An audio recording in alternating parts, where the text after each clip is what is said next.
बिस्मिल्लाहिर्रहमानिर्रहीम। अस्सलाम वालेकुम नाज़रीन, आप यूट्यूब चैनल देख रहे हैं। मैं इमरान ख़ान हूँ। ये ख़बरें बहुत तेज़ी से फैल रही हैं और फैलाई जा रही हैं कि अमेरिका और ईरान के बीच में बातचीत हो रही है। देखें, अमेरिका ने ये दावा किया है कि ये बातचीत का आगाज़ अमेरिका की जानिब से नहीं किया गया, ये आगाज़ ईरान की जानिब से किया गया।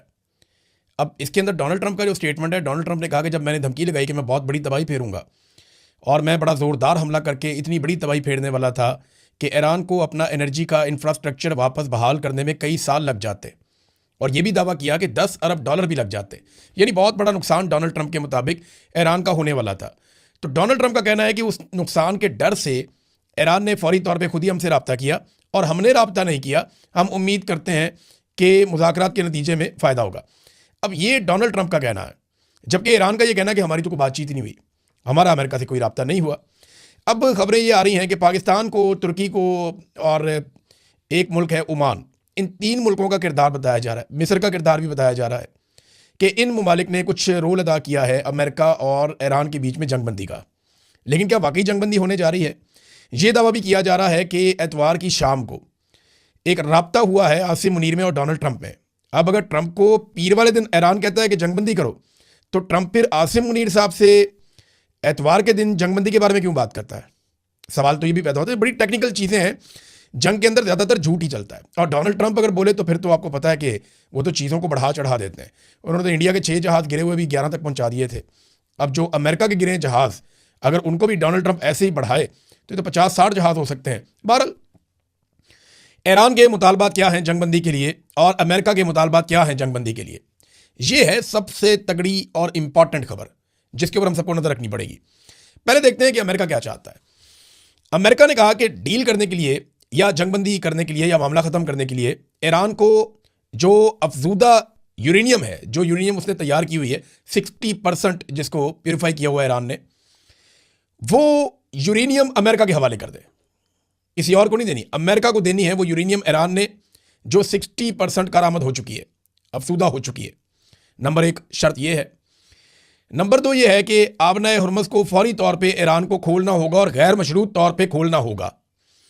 ये जनाब 2 चीज़ें डोनाल्ड ट्रंप ने कही हैं कि उन्होंने कहा जी ईरान की एक बड़ी काबिल एहतराम ईरानी शख्सियत से हमारी बातचीत हुई है और उसका नाम नहीं बताना चाहते, लेकिन मुश्तबा खामनई नहीं है जिनके साथ बातचीत हुई है।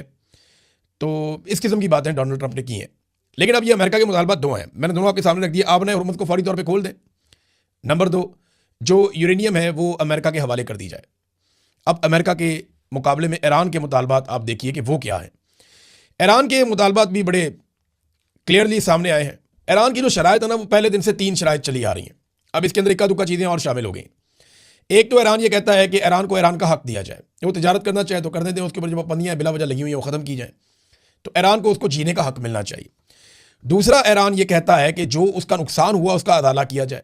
अब उसका अलग अलग तखमीना लगाया जा रहा है और कुछ दावे ये हैं कि ईरान 100 अरब डॉलर भी अमेरिका से मांग सकता है उस खसारे के नतीजे में जो जंग के नतीजे में ईरान को हुआ है, जितना ईरान का नुकसान हुआ है।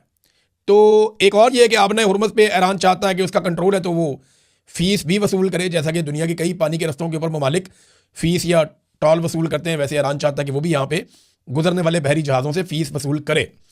फिर ईरान एक और चीज़ चाहता है कि दोबारा जंग शुरू ना की जाए ईरान के साथ, इसके हवाले से कुछ मजबूत ज़मानतें दी जाएँ।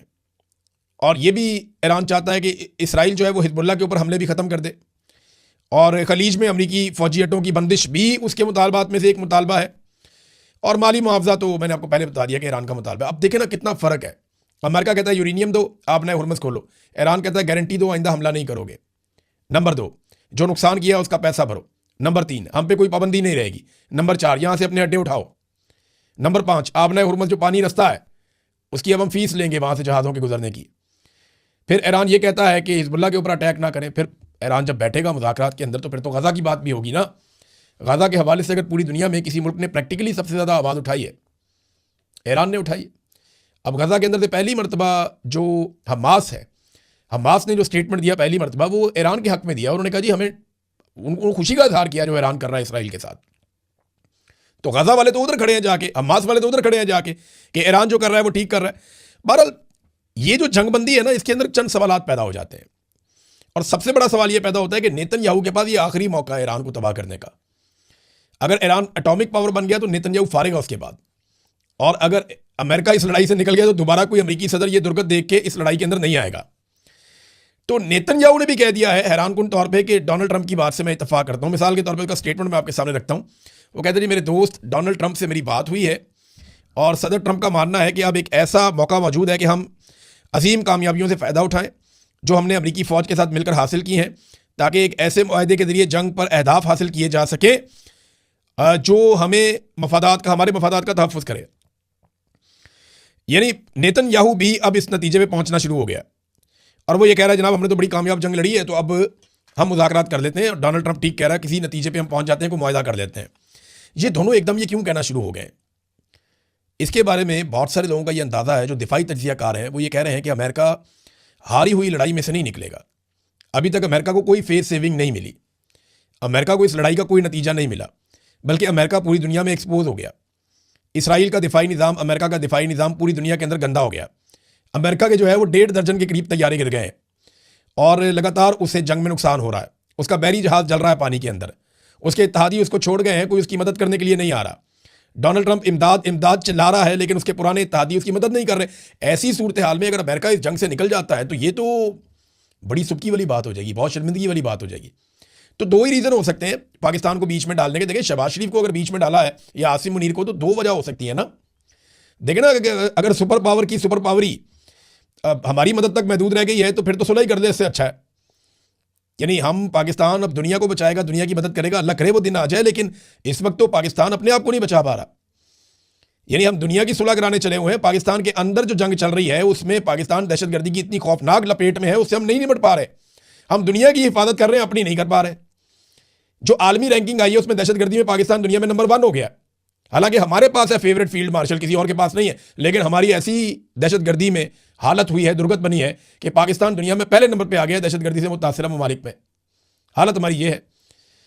तो हम अमेरिका को कैसे बचा सकते हैं? बहरहाल अमेरिका को हम पे ये तो ट्रस्ट है कि ये अपने बंदे हैं, वफादार लोग हैं, जो बात करेंगे ये वो कह देंगे जाके, और हमारे बगैर ये नहीं चलेंगे।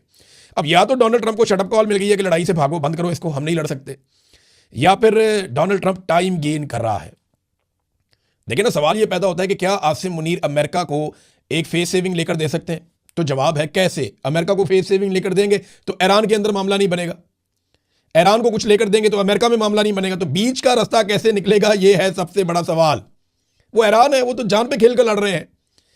वो कोई ऐसी कंट्री, ऐसी नेशन तो नहीं है जो कहेंगे ठीक है हम लात नीचे रख लेते हैं। वो तो कहेंगे लात ऊपर रखनी है अपनी। तो ये किस तरीके से करेंगे? अरबों से भी मशवरा नहीं किया जब अमेरिका ने लड़ाई की थी। क्या ये गारंटी आसिम मुनीर साहब दे सकते हैं ईरान को कि अमेरिका दोबारा अटैक नहीं करेगा? पिछली मरतबा बरतानिया, उनका जो सबसे बड़ा इत्तेहादी था, वो मुज़ाकरात में शामिल था, वो कहता है हमें भी पता नहीं चला, इन्होंने जाके अटैक कर दिया। अरबों को पता नहीं चला, इन्होंने जाके अटैक कर दिया। तो ये शिकवा तो उनके इत्तेहादियों का भी था। तो गारंटी देना भी बड़ा मुश्किल है, अमेरिका को फेस सेविंग लेकर देना भी बड़ा मुश्किल है। और अगर लेकर देनी है तो किस नौयत की फेस सेविंग लेकर देनी है? बहुत अभी देखें ना, 4,500 अमरीकी फौजी रस्ते में जो मिडिल ईस्ट में आ रहे हैं। अब उनको पहुंचने में और सेटल होने में 4-5 दिन का टाइम चाहिए। तो 5 दिन तो मांग लिया डोनाल्ड ट्रंप ने, और वो इसको एक जंगबंदी समझ रहे हैं, लेकिन जंगबंदी हुई नहीं है। अभी भी ईरान जवाबी हमले कर रहा है, और ईरान के जवाबी हमलों के हवाले से इन्होंने 6 ड्रोन मारे हैं शाम के इलाके खराबुल जेर में। वहाँ पे एक 6 ड्रोन मारे गए हैं, वो वहीं से उड़े थे, लेकिन ईरान की हमायतियों ने मारे हैं। ईरान ने खुद नहीं मारे। वहाँ पे अमेरिकन फ़ौजियों के नुकसानात का भी इतला मिल रही है, जबकि 3 बड़े हमले जो हैं वो ईरान ने अभी किए हैं, इसराइल पे और अमरीकी अड्डों पे, और उनकी जिम्मेदारी भी ईरान कबूल कर रहा है। यानी ये 3 बड़े हमले मज़ीद हुए हैं ईरान की जानिब से। तो लड़ाई ऐसे ख़त्म नहीं हुई, अभी लड़ाई अभी चल रही है। अच्छा, इसमें जो है ना वो एक चीज़ और है, डोनाल्ड ट्रंप के लिए अमेरिका में एक बहुत बड़ी मुश्किल पैदा हो रही है। ये वो मुश्किल से बचने का भी एक तरीका हो सकता है कि जंगबंदी करें। फिलहाल देखिए अमेरिका में हम कैसे मैनेज करते हैं, क्योंकि 28 तारीख को हफ्ते के रोज अमेरिका में नो किंग्स मूवमेंट चल रही है। नो किंग्स मूवमेंट के हमारे यहां बादशाह नहीं है, डोनाल्ड ट्रंप बादशाह की तरह चलते हैं। यह मूवमेंट अमेरिका के अंदर शुरू हुई थी, मुख्तलिफ लोगों ने शुरू की थी। इसमें पहली मरतबा जब एहतजाज किया गया तो 3 मिलियन यानी 30 लाख लोग बाहर निकले थे अप्रैल 2025 में। फिर जून 2025 में 5 मिलियन लोग यानी 50 लाख लोग बाहर निकले अमेरिका में। फिर अक्टूबर 2025 में 7 मिलियन अमेरिकी बाहर निकल आए डोनाल्ड ट्रंप की पॉलिसियों के खिलाफ। और अब यह कह रहे हैं कि मार्च 2026 में 28 तारीख को 9 मिलियन अफराद को अमेरिका में बाहर निकाला जाएगा। ये 50 रियासतों के अंदर अमेरिका की 600 जगहों पर एहतजाज होगा। तो नो किंग्स मूवमेंट, इसका एक मैप भी जारी किया है, नो किंग्स मैप, कि ये मूवमेंट जहाँ जहाँ चलेगी इस मैप के मुताबिक आप लोग इसके अंदर शिरकत करें। तो अमेरिका के ऊपर, डोनाल्ड ट्रंप के ऊपर इसका बहुत दबाव है। इतने बड़े एहतजाज अमेरिका में किसी सदर के खिलाफ माजी में नहीं हुए जितने बड़े एहतजाज डोनाल्ड ट्रंप के खिलाफ हो रहे हैं। अब इनसे भी डोनाल्ड ट्रंप ने अपने आप को बचाना है, तो इसलिए शायद वो थोड़ा सा मिडिल ईस्ट से तवज्जो हटा के इस तरफ आया और फिर वापस वो लड़ेगा, क्योंकि बगैर फेस सेविंग के मुझे जाती तौर पे ऐसा नहीं लगता। देखिए, मेरा नुक्ता नज़र गलत भी हो सकता है, लेकिन अमेरिका की अगर पूरी तारीख आप देखें तो वो इस हजीमत और इस शर्मिंदगी के साथ नहीं निकलेगा। वो बहुत बड़ा कोई डिजास्टर ही कराएगा अमेरिका। यहां से इस तरह अमेरिका इस लड़ाई से निकलना बहुत मुश्किल है। लगे हर दफ़ा एक लड़ाई से बड़े लंबे अरसे के बाद अमेरिका बड़ी मुश्किल से ही निकला। फेस सेविंग किसी ने लेकर ही दी है तो लेकर दी है। पहले भी पाकिस्तान ने इनको अफगानिस्तान से फेस सेविंग लेकर दी थी, और अब क्या पाकिस्तान ईरान से इनको फेस सेविंग लेकर दे सकता है? देखिए ना, अरब ममालिक अब तैयारी कर रहे हैं कि हो सकता है वो भी इस लड़ाई का हिस्सा बन जाए। तो अगर वो इस लड़ाई का हिस्सा बन जाते हैं 5 दिन के बाद, तो ट्रंप के लिए तो बड़ा फायदा है इसमें। और इन 5 दिनों के अंदर हो सकता है कोई बहुत बड़ा फॉल्स फ्लैग ऑपरेशन हो जाए। ईरानी ये कहते हैं कि सऊदी अरब में अरामको जो एक ऑयल फील्ड है उसके ऊपर कोई बहुत बड़ा अटैक किया जा सकता है। उन्हें इस बात का खदशा है, जो ईरानी है बार बार कह रहे हैं कि कोई ना कोई फॉल्स फ्लैग ऑपरेशन करके ये सारे हमें मिलकर पड़ जाएंगे। लेकिन देखते हैं कि क्या होता है। हमें ना सिचुएशन को साथ साथ आपको रिपोर्ट करना है। हम इसके बारे में प्रिडिक्शन कर नहीं सकते, जंग है ना, कभी पीछे हटना पड़ता है, कभी आगे आना पड़ता है। लेकिन डोनाल्ड ट्रंप ने एक चीज सीख ली है। ये अमेरिकन मीडिया में बातें हो रही हैं, वहां बहुत सारे लोग ये बात कर रहे हैं कि इन्होंने ये सीख लिया है कि कौन सा बयान देना है तो स्टॉक मार्केट ऊपर जाएगी, कौन सा बयान देना है तो स्टॉक मार्केट नीचे आएगी। ये बड़ी इंटरेस्टिंग सूरत हाल पैदा हो गई है। ट्रंप बयान देता है कि जनाब हम 5 दिन तक कोई अटैक नहीं करेंगे, बिजली घरों पे हमले नहीं करेंगे, तो स्टॉक मार्केट में $2 ट्रिलियन का, 2000 अरब डॉलर का इजाफा हो गया। स्टॉक मार्केट ऊपर चली गई, यानी जिन्होंने भी शेयर्स खरीदे हुए थे वो 2000 अरब डॉलर का मुनाफा कमा गए। लेकिन जैसे ही ईरानी हुकूमत ने कहा कि जनाब कोई हमारे राब्ते नहीं हुए, कोई मुज़ाकरात नहीं हुआ, तो $3 ट्रिलियन मार्केट से निकाल लिए गए। यानी जो $2 ट्रिलियन ऊपर गया था वो $3 ट्रिलियन मार्केट से निकाल लिया गया। ईरान की क्रेडिबिलिटी ऐसे लगता है कि डोनाल्ड ट्रंप या अमेरिका से ज्यादा है। लेकिन सवाल यह पैदा होता है कि ये स्टॉक मार्केट के उतार चढ़ाव में इस जंग के दौरान पैसा कौन बना रहा है ना बड़ा खेल। तो डोनाल्ड ट्रंप को और उनके दोस्तों को कम से कम ये बात तो समझ आ गई है कि कौन सा स्टेटमेंट देना है तो स्टॉक मार्केट ऊपर जाएगी, उस वक्त शेयर्स आप बेच दें। कौन सा स्टेटमेंट देना है तो स्टॉक मार्केट नीचे जाएगी, उस वक्त आप शेयर्स खरीद लें। ये इस किस्म की बातें जो हैं बहुत सारे लोग जो इकोनॉमी को समझते हैं वो लोग कर रहे हैं। मैं कोई ज्यादा इसका एक्सपर्ट नहीं हूं, लेकिन ऐसी ही बातें हम सुन रहे हैं। नाज़रीन, डोनाल्ड ट्रंप की कुर्बत से पाकिस्तान को क्या मिला? एक बड़ा सवाल यह है। बहुत सारे लोग पाकिस्तान में बगले में जाते हैं कि ट्रंप पाकिस्तान की बात करता है, फेवरेट फील्ड मार्शल कहता है, क्या मिला? ये तो सिर्फ चंद लोगों की मौजें लगी हुई है कि उनके इक़्तिदार को तूल मिल गया। पाकिस्तान को क्या मिला? कोई सरमायाकारी आई? नहीं। कोई पाकिस्तान के कर्जे उतर गए? नहीं। कोई पाकिस्तान में दहशतगर्दी खत्म हो गई? नहीं। कोई पाकिस्तान में अमन सुकून आ गया? नहीं। कोई पाकिस्तान में इस्तेहकाम आ गया? नहीं। कोई बैरून मुल्क से बहुत सारा पाकिस्तान में मालो दौलत आ गया? नहीं। क्या बाहर से बहुत सारे सयाह पाकिस्तान में आ गए? नहीं। और पाकिस्तान को कुछ टके का फायदा भी तो हो। इसका फायदा तो फील्ड मार्शल को और उनके चंद लोगों को है जो जबरदस्ती आकर इक़्तिदार में बैठे हुए। फील्ड मार्शल ने क्या किया? उन्होंने अपना फील्ड मार्शल का ओहदा ले लिया, ताहयात इस्तिस्ना ले लिया और 5 साल की एक्सटेंशन ले ली। फायदा ही फायदा। शहबाज शरीफ बगैर हुकूमत के इक़्तिदार में आगे बैठ गया, बगैर अवामी वोटों के आगे इक़्तिदार में बैठ गया और चौड़े होकर अपनी हुकूमत गुजार रहा है और अपने मुखालिफ इमरान खान को इन सब ने मिलकर जेल में डाला। फायदा तो इन चंद लोगों को, पाकिस्तान को तो कोई फायदा ही नहीं है। ना हमारी गुर्बत कम हुई, ना हमारी महंगाई कम हुई, ना हमारी बेरोजगारी कम हुई, ना हमारी मीशत बेहतर हुई, ना हमें दुनिया को कर्जे दे रही है, ना दुनिया को हमारी इमदाद कर रही है, ना हमारे मामला बेहतर हो रहे हैं। कुछ भी बेहतर नहीं हो रहा। तो हमें सरमायाकारी भी नहीं आ रही। तो हमें, और बल्कि अमेरिका ने इंडिया पे पाबंदी नहीं लगाई, हमारे लोगों के वीजा पे पाबंदी लगा दी। हमें तो फायदा नहीं हुआ। इंडिया को इजाजत दी कि आप रशिया से सस्ता तेल ले लें, हमें नहीं देते। यानी फायदे तो इंडिया को हो रहे हैं, हमें फायदे नहीं हो रहे। लेकिन हमारे चंद लोगों, देखिए ना, अमेरिकन को यह समझ आ गई कि इनके चंद लोगों को राजी रखो, उनको इक़्तिदार में रखो, इनसे जो मर्जी काम करवाओ। इंडिया को आपको बड़ा बेनिफिट देना पड़ेगा अगर उनके साथ आपने ताल्लुक चलाना है। तो ये मिलिट्री एस्टेब्लिशमेंट की हरकतों की वजह से ना हमारी फौज भी बदनाम होती है। ये देखें ना, ये एक वीडियो मैं देख रहा था अस्टोर में, ये छोटी सी वीडियो दिखा भी देते हैं आपको, एक क्लिप थोड़ा सा। अस्टोर में पाक फौज के हक में एक शानदार रैली निकली है। इसमें जनाब 2 थानों की पुलिस है, साथ कोई सिक्योरिटी के लोग हैं, दूसरे सादा कपड़ों में कुछ सरकारी मुलाजिम भी हैं और चंद सहाफ़ी भी हैं। और ये 3 या 4 बंदे हैं जिन्होंने रैली निकाली। जो असल जो रैली निकालने वाले बंदे हैं वो 3 या 4, यानी अगर 3 और 4 बंदों ने रैली निकालनी है पाक फौज के हक में, ये हालात पहुंच गए हैं, तो पाकिस्तान की मिलिट्री एस्टेब्लिशमेंट को बैठ के सोचना पड़ेगा कि इतनी कुर्बानियां देने के बावजूद ये फौज के साथ उन्होंने किया क्या, कितनी बड़ी ज्यादती की फौज के साथ। और ये सब सियासत में गैर जरूरी मुदाखलत की वजह से, वो काम करने की वजह से जो इनके करने का नहीं था। भाई इनके करने का काम था दहशतगर्दी खत्म करते, पाकिस्तान को दुनिया में नंबर 1 बना दिया दहशतगर्दी में इन्होंने। जो काम करने वाला था वो किया नहीं, और जिस काम में हाथ डाला उसमें पाकिस्तान को डुबो दिया। मईशत में हाथ डाला, SIFC का सफेद हाथी बनाया, तबाही फेर दी, कोई चीज ठीक नहीं की। और हालात ये है इस वक्त नाजरीन, जो मैं अब आपको बता रहा हूं कि पाकिस्तान में लुटमार कैसे हो रही है। फैसल मस्जिद इस्लामाबाद, ये मैं इस्लामाबाद के सहाफ़ियों को कह रहा हूं, जरा थोड़ा सा ना आप जाके इंक्वायरी करें। इस्लामाबाद के जो मेरे दोस्त हैं सहाफ़ी, मैं उन्हें मौका दे रहा हूं कि वो जाके इसके ऊपर इंक्वायरी कर लें, वरना चंद दिनों के अंदर मैं ये सारी खबर देने वाला हूं। फैसल मस्जिद के पास E7 में डॉक्टर अब्दुल कदीर खान साहब, जो मोहसिन पाकिस्तान है, जिन्होंने एटम बम बनाया था, उनके जेर इस्तेमाल एक सरकारी घर रहा है। अच्छा बड़ा घर है, खूबसूरत। इस घर का किराया भी अब ना 15-20 लाख रुपया महीना किराया होगा इसका, शायद इससे भी ज्यादा हो। बड़ा जबरदस्त घर है। वो घर इस वक्त रेनोवेट किया जा रहा है, धड़ाधड़ उसके अंदर सजावट हो रही है, कीमती सामान जा रहा है, और किसी खास शख्सियत के लिए उस घर को रेनोवेट किया जा रहा है। वो जो खास बड़ी शख्सियत है ना, वो रोजाना की बुनियाद पे जाके वहां पे अक्सर वहां जाके विजिट करके देखती भी है कि मेरा घर कैसा बनाया जा रहा है। तो बहरहाल ये आप चेक कर लें। और एक और चीज भी देख लें कि F6 में आईनी अदालत के जजों को करोड़ों रुपए के प्लॉट बांटे जा रहे हैं। इनसे काम क्या लेना है, आप सारे अच्छी तरह जानते हैं। इनसे यही काम लेना है ना, नाइंसाफी करवानी है, जो इन्होंने की है पहले भी। किसी की नशिस्तें किसी को दे दी, मिलिट्री कोर्ट्स के अंदर वो दें सजाएं आप लोगों को, तो ये इस तरह ज्यादती है ना ये। फिर एक बहुत बड़ा जज है नादरीन, बहुत बड़ा जज है पाकिस्तान का, आप समझ जाएंगे कौन है।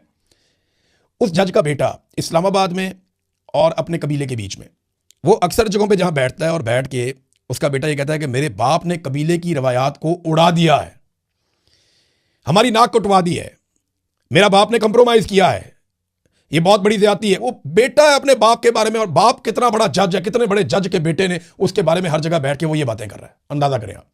एक और जज है, वो भी बहुत बड़ा जज है, जनूबी पंजाब से उसका ताल्लुक है, आपको आइडिया हो जाएगा। तो ये जो जज है ना, ये बहुत बड़ी अदालत में बैठता है। इसके 2 भाई हैं, वो हर महफिल के अंदर जाके क्या कहते हैं कि हमारा जी ऐलान ला ताल्लुक ही है इस बंदे के साथ, ये बंदे ने तो सानू जलील करवा देता है, ना इंसाफी की थी, बड़ी ज्यादती की थी, हमारे से कोई ताल्लुक नहीं है। ये जजेस अपने घरों में अकेले हो रहे हैं, इनको पहचाने आप। जो लोग इंसाफ दे सकते हैं उन्होंने इंसाफ नहीं दिया। मैं चंद जजेस के बारे में मुझे बड़ा शिकवा है, यानी पाकिस्तान के जो चीफ जस्टिस हैं उनसे शिकवा है कि वो इंसाफ दे सकते थे, या अफरीदी साहब, उन्होंने नहीं दिया। अमीनुद्दीन खान साहब हैं, आलिया नीलम साहबा हैं, सरफराज ठोकर साहब हैं इस्लामाबाद हाई कोर्ट के चीफ जस्टिस, या आमिर फारूक साहब हैं। ये तमाम जजेस अगर चाहते तो इंसाफ फराहम करते, लेकिन पाकिस्तान की अदलिया का वो हाल कर दिया कि दुनिया की खराब तरीन अदलिया में से एक पाकिस्तान की अदलिया है, और ये इन्होंने मिलजुल कर किया। एक और चीज नाज़रीन, मैं थोड़ा पेट्रोल के बारे में बात करूंगा, लेकिन टाइम काफी हो गया। नेक्स्ट वीलॉग में मैं आपको बताऊंगा कि पेट्रोल के मामले में पाकिस्तान पे क्या वारदात डाली जा रही है। लेकिन एक चीज शाबाश देनी है खैबर पख्तूनख्वा की हुकूमत को कि 10 घंटों में उन्होंने 11 लाख पौधे लगाए। ये काम मेरे दिल के बड़ा करीब है, मैं जानता हूं ये पाकिस्तान का बहुत बड़ा इशू है, आप सबको भी इस पर काम करना चाहिए। 11 लाख पौधा अगर खैबर पख्तूनख्वा में लगा है तो 22 लाख 25 लाख पौधा पंजाब में लगना चाहिए एक दिन के अंदर। यह मुकाबला है जो करना चाहिए। उसने 10 घंटों के अंदर 11 लाख पौधे लगाए और दूसरी तरफ 10 मिनटों के अंदर 11 अरब का जहाज ले लिया। यह है तरजीहात में फर्क। अब तक के लिए इतने, अपना ख्याल रखिएगा, अपने इस चैनल का भी। अल्लाह हाफ़िज़।